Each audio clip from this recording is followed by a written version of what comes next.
Bon, alors de quoi on parle? Si vous avez pas suivi, en gros, il y a Macron qui a lancé un genre de challenge à McFly et Carlito.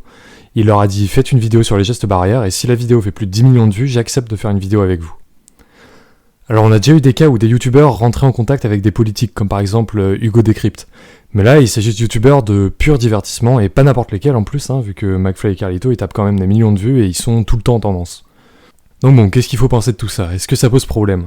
McFly et Carlito ils disent qu'il s'agit juste d'un divertissement et qu'ils veulent surtout pas influencer les votes, mais est-ce que cet idéal de neutralité est vraiment possible? Est-ce qu'un président qui passe sur une chaîne de divertissement, ça peut être neutre?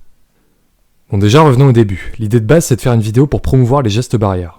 Promouvoir une idée politique à travers des youtubeurs, je trouve ça assez limite en général, mais là on pourrait se dire qu'il s'agit plus d'un message de santé publique que d'un vrai message politique. Mais le message de respecter les gestes barrières, selon moi, il est pas non plus 100% neutre.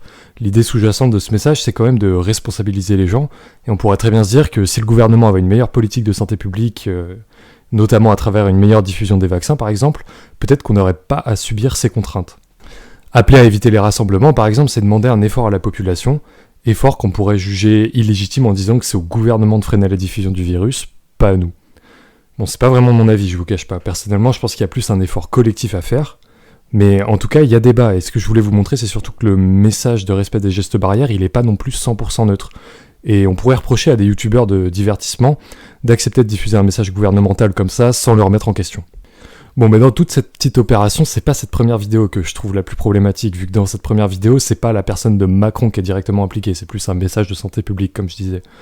Mais je vous rappelle l'idée, si la vidéo en question atteint 10 millions de vues, Macron acceptera de faire une vidéo en personne avec McFly et Carlito. Et ça, je trouve ça clairement plus dérangeant. Alors on pourrait se dire, oui, c'est que du divertissement, c'est neutre, ils vont pas parler de politique, je vois pas le problème, mais c'est pas du tout mon avis. Bon, déjà, le premier aspect qui me dérange, c'est que dans cette vidéo, je suis sûr que Macron va montrer une image de lui plutôt cool, sympa et décontractée. Et ça a beau pas être explicitement de la politique, ça a quand même une influence sur les votes au moment des élections. On vote beaucoup plus facilement pour quelqu'un qui nous paraît sympa, surtout si on n'y connaît pas grand-chose à la politique, et je pense que c'est le cas pour une grande partie du public de McFly et Carlito.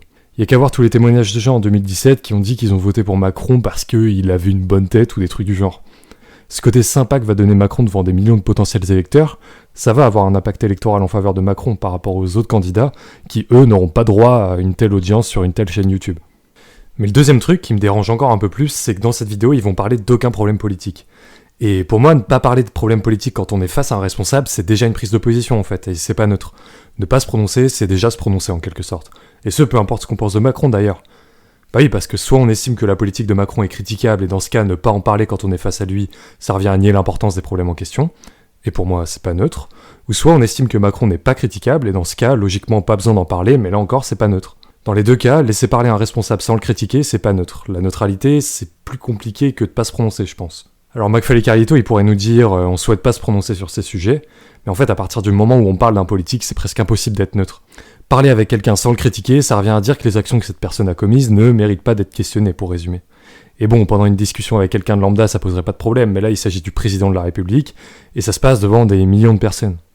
Donc en résumé, cette petite vidéo trop drôle, les anecdotes du président, tout ça, ça va permettre à Macron de se donner une image plutôt sympa auprès des jeunes, juste un an avant les élections présidentielles, tout en n'ayant pas à rendre compte de sa politique au cours des dernières années. Donc forcément, l'impact de cette vidéo, pour Macron, ça va lui être bénéfique et ça va lui apporter plein de voix.